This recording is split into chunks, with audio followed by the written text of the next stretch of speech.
Hello everyone, this is Jimmy and welcome to episode 22 of FTB Interactions. I look every couple seconds you see an item flow past here. I think it's titanium, and every time a titanium ingot flows one way, a piece of titanium dust flows the other way. It's like the heartbeat of the base. Anyways, I was going to go enchant our armor off camera. However, I went and looked at what it would take to upgrade our enchanting system from what it is now, right, level 64 all the way to 150, and it looks like it'll take some infrastructure upgrades, and I figured let's record that actually. So the health shelf here, it's made through this infusion recipe with 2 resonating gems and a tome, which is 2 imbued slates. Those are the components that I don't have trivially available. So the question is, how many do I need? Well, it turns out there's room for 32 items around your enchantment table, I believe, of which 23 of them need to be hell shelves, and 4 of them should be mana pylons. I think you can also get away with 8 magical wood instead of 4 mana pylons, but I'm not actually, I didn't test that. I already have the mana pylons available, so let's pull those out, and I can replace all of our magical wood with these because they're just more enchantment dense. For some reason, it's actually impossible to place a mana pylon on top of a mana pylon unless you click against something else. I don't know, they just like don't have a bounding box for clicking on them or something. Anyways, so this should keep us at level 64. Yep. So it's level 60 from 4 of these pylons and 4 levels from our 1 hell shelf. That means I need to craft 22 more of these, and each one basically takes 1 mana pool. That's our bottleneck. So let's do something about our mana generation. Right now, 7 mana pools crafts, 7 hell shelves. However, let's see if we can make a bit more mana. Normally, my go-to for producing tremendous amounts of mana is the Kekamiras, which eats cakes. However, in this pack, the Petropanulia, not only does it have a much easier recipe, it also, we already have the fuel for it. It burns burnable fluids. And we have some very burnable fluid here in our nitro diesel, right, wherever that's sitting. We have 810 buckets worth of it. And yeah, it's very efficient and very fast when burning nitro diesel. So let's make a handful of Petropanulias. Should be quite easy. I might have to make a few white tulips. Yeah, it doesn't look like I have any. Quick visit to the plains to snag one, and then we'll just plant ball it to get a bunch. Before we go setting up the flowers, let's see about making better mana spreaders as well. These elven spreaders and subsequently the Gaia spreaders don't look that bad. The only thing is the Elementium here requires the elven portal. However, the elven portal doesn't even look all that nasty. So let's see about making it. I suspect the questline for it has been open for some time. Here it is. So I need the gateway core and a couple Natura pylons. Looks doable. The gateway core, just put it in here and craft it. I think we could have made this like 15 episodes ago. I didn't even think about making this earlier because I just assumed it would be gated by Terra Steel. But no, it uses emerald nuggets instead of Terra Steel nuggets. Nifty. Haha, I had exactly 6 of the blue gems left over. All my other gems are white or orange, but 6 is exactly what we need. So it's 1 per for mana pylons, and we need 2 Natura pylons for the elven portal, and 4 Gaia pylons later for the boss fight. So exactly 6. I'll turn them all into mana pylons, and then they split off from there. Let's build our elven gateway right here. It's basically the shape of a 3x3 nether portal, so just like a big nether portal, except use some slightly different blocks on the sides. I think the corners are optional, and just like any good nether portal, you don't put any block in the corner. Anyways, once you have, there we go. Once you have it built, I'm not sure if the top one should be glimmering or not. You place 2 mana pools with Natura pylons on them somewhere nearby. I guess, is there any reason not to just use these mana pools? I guess not. I'll just use them. I'll use these 2, I guess. And then get rid of your corners, of course, and activate it with your, not that one, with your Wand of the Forest, which is in here somewhere. And go. Haha. Then you can just throw stuff into trade. I think the Lexica Botania you get in this pack is already traded, so you have no reason to trade that. But we need...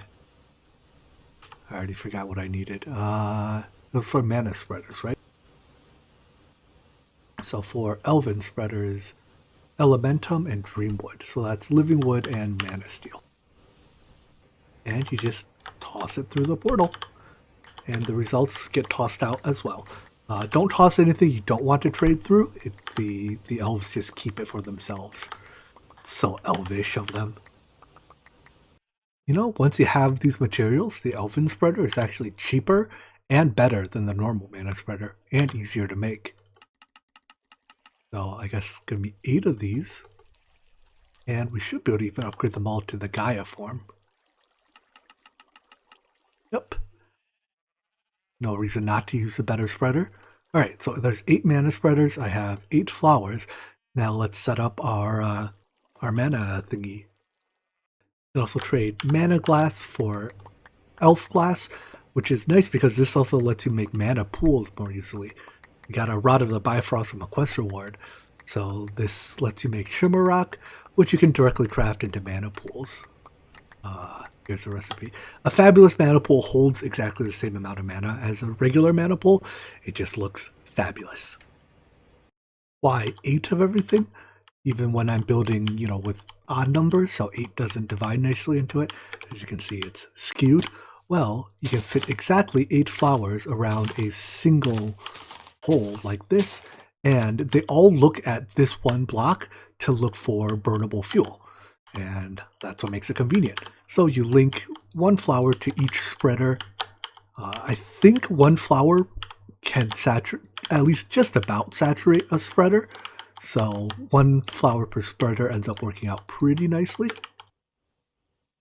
To actually place the fluid into the world, I'm using a fluid placer. And to transfer the fluid here, I'll use Cyclic's wireless fluid node system. So bind the GPS to where you want it to go, put it in here, and this, is that the right fluid? Let's make sure it is the right fluid. Color looks wrong. No, that's right. And it'll automatically place it here, and these flowers will pick it up. Now, I just have to, I forgot to link the mana pools to, or the spreaders to their pools. But just like this, we now have 8 flowers producing mana.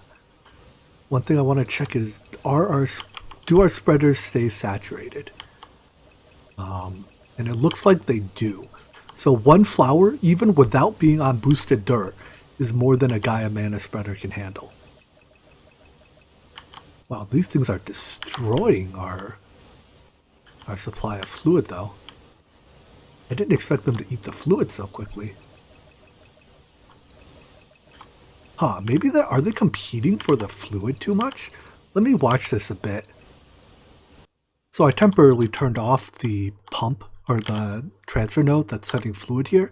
If I turn this on and let it place its 8 buckets, I want to make sure that each flower gets 1 bucket of it. Basically, I'm not 100% sure if the flowers wait until they are done burning their current bucket before they go looking for a new one. Well, that does appear to be the case, right? All 8 flowers turned on, and there's not one spare. So how long does it burn for? Let's, I guess, see. I also made a couple super lenses that'll increase the rate at which our mana spreaders can spread mana. I'm not exactly sure what these lenses are. It's definitely 2 lenses glued together, and one of them is the potency lens. I'm just not quite sure what the second lens is. But anyways, I want to see exactly how much mana we get out of 1 bucket of fuel. So 1 bucket takes us from where that is to there. That's actually pretty darn good, right? And that's, you know, multiplied by 8 because there's 8 mana pools, of course. Alright, here's the test. I'm going to turn on the fluid placer and let it place all 8 buckets of its internal buffer, which should turn on all 8 flowers.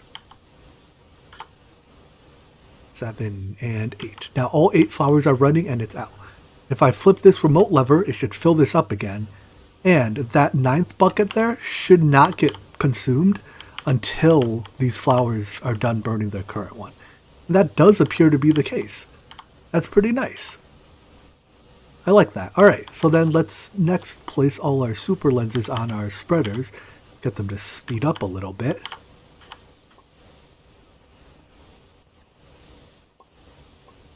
Ooh, it's laggy when I look this way. Don't look that way. As a result, the spreaders are now spreading mana faster. I still think, and now we see it, now it's going for a new set of mana, and it's consumed 8 buckets and stopped again.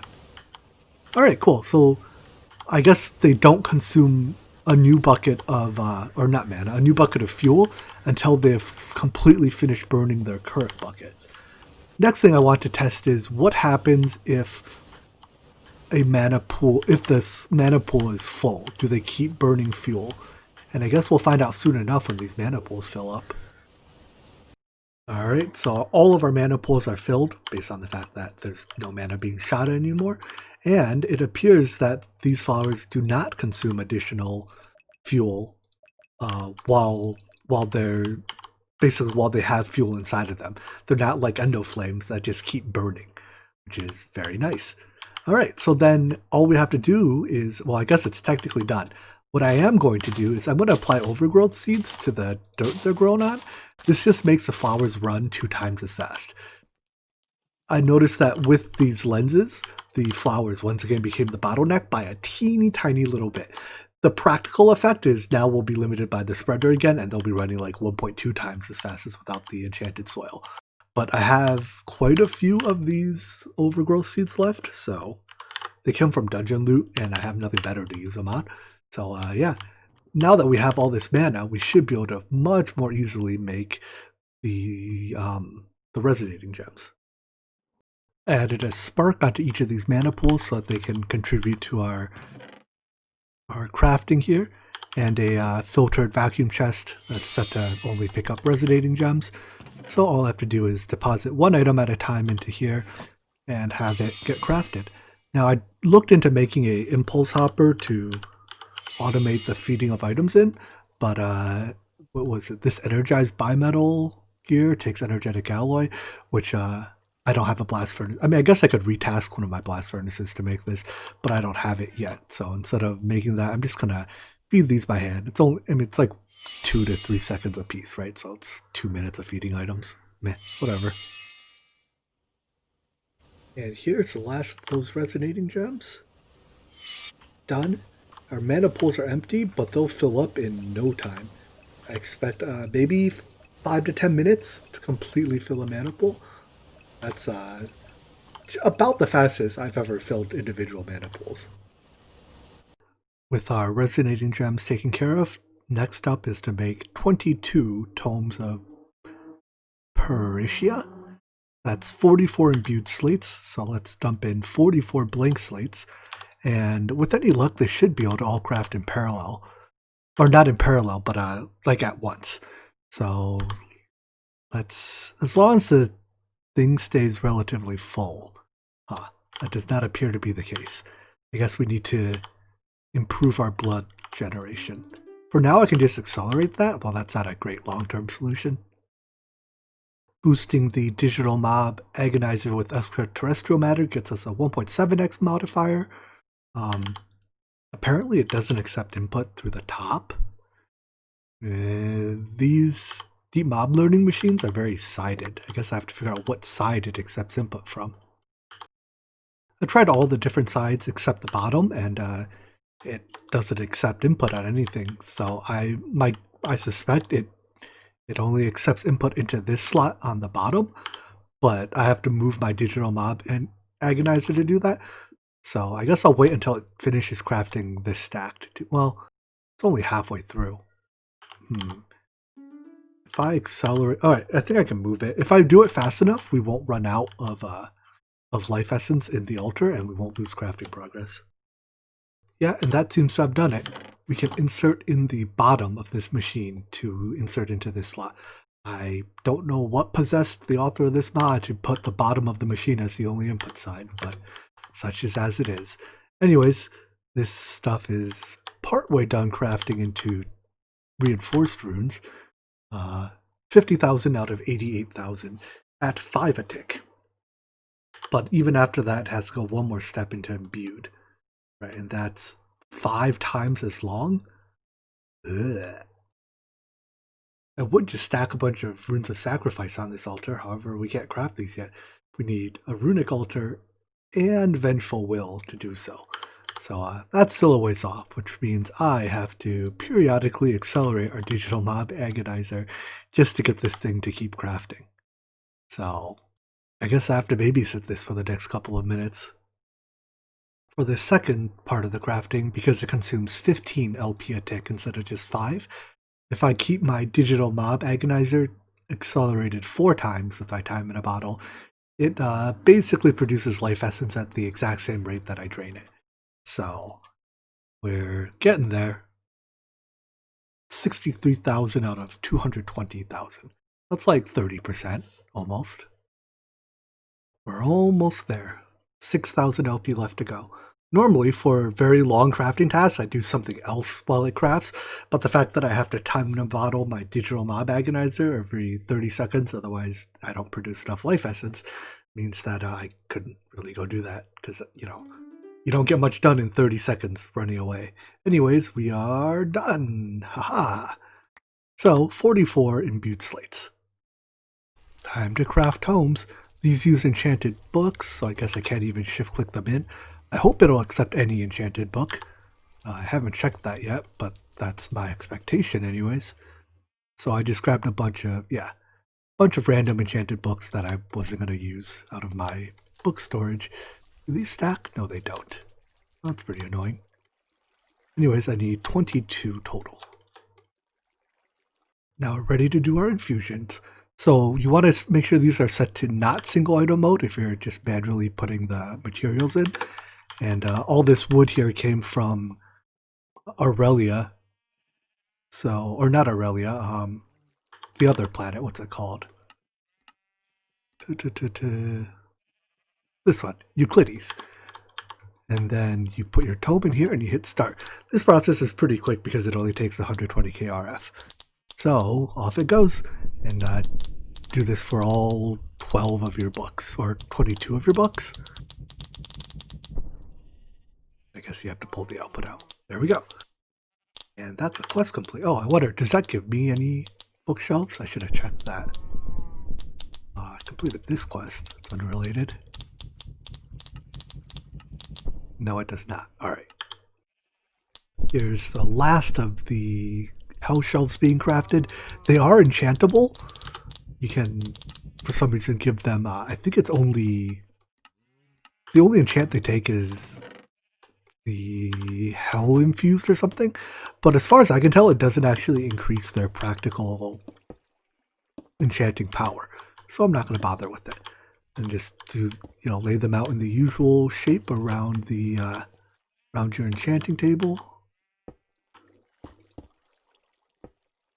Let's see, how many do I have left? 5? 1, 2, 3, 4, and 5. Does that block my chest? It does. Let's swap these. Actually, let's put my chest here so that I can actually access the chest while using the enchanting table. Alright, so there we go. We can now do level 150 enchants, I believe. Let's grab our armor and start enchanting. So, yep, there we go. Wow, Unbreaking XX, huh? Unbreaking 20. That seems like a good deal. My only requirement is I want fire protection on at least one piece, because fire protection will allow me to hold the hot fluids without getting burned. So I think right now I have, one piece with fire protection. Of course, to actually do level 150 enchants, you have to be level 150. So let's eat a bunch of this experience to get up there. Well, here goes nothing. Since all I see is Unbreaking, I guess I take Unbreaking. It takes about 3 stacks of extraterrestrial matter per enchant. That's all I got? Alright, that's fine. I can, put more enchants on it later. Anyways, 3 more stacks. Berserker's Fury. I wonder what that... I should look up what some of these are. Berserker's Fury or Unbreaking. Berserker's Fury looks fine. Upon taking damage, you will gain resistance. Well, you'll take a bit more damage. Why is it red? I guess because it's like a corrupted enchant. And Unbreaking. All right, you'll take more damage, but afterwards you'll gain resistance, strength, and some other buffs. So let's see. Whoops, I already enchanted that one. Unbreaking or Unbreaking. Unbreaking it is. I guess I'm gonna have to apply some books to these pieces afterwards. Ooh, block reach. I do want block reach. That's a lot of stuff. Alright, so I'd got no forms of protection, so I have to manually apply protections. I should enchant some books. But block reach, let's see, how much is my block reach? Oh, I have to actually wear it for it to work, huh? That's how this works?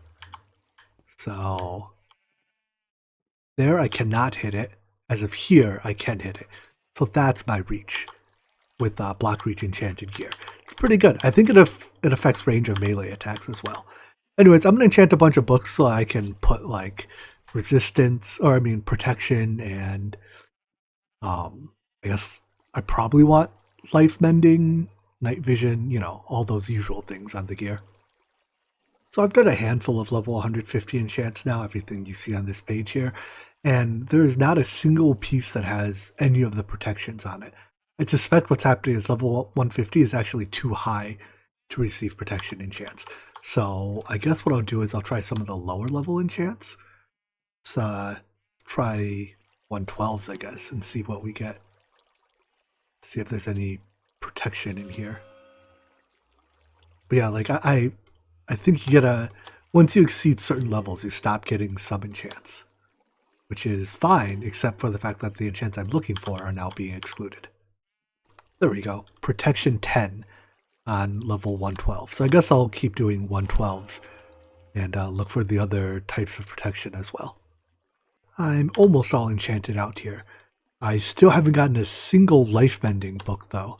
I even checked the configs. It's available from at the low end level 10 up to the high end of level 65.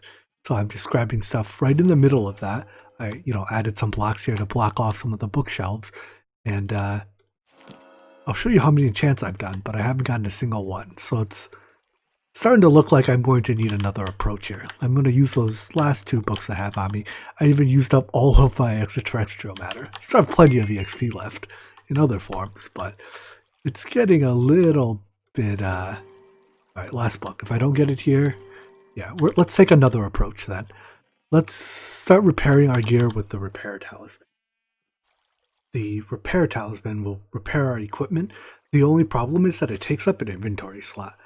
Like, it doesn't have to take up an inventory slot. You can wear it in your bauble slot. However, it takes up the belt bauble, which is the same bauble slot that the Spectre charges goes in.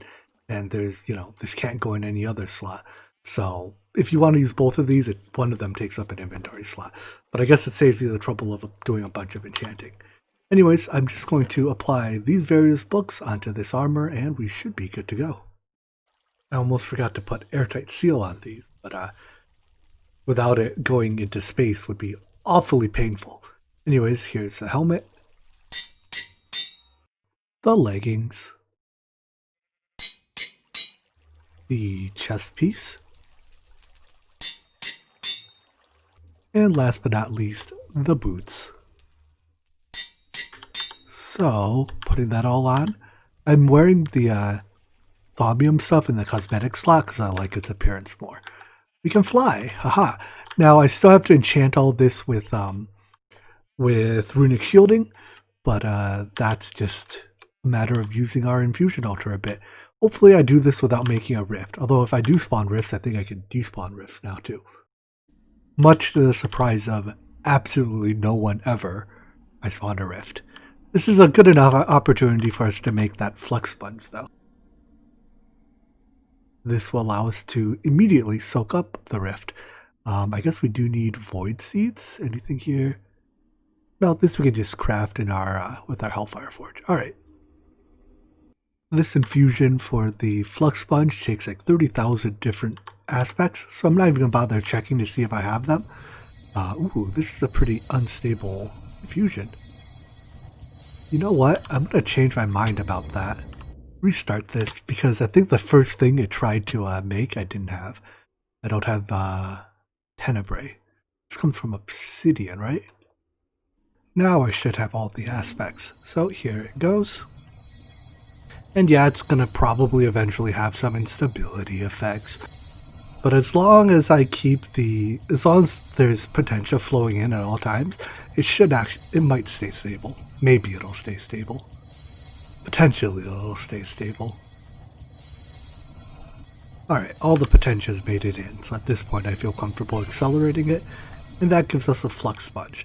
So this, if you sneak right click, gets rid of all the flux. Haha! Goodbye, Rift. So if we get out our thermometer, it should be nice and clean. Yep, no flux to be seen. And anywhere else there might be flux, we can just shift right click and get rid of it all. Just cleaning up the base.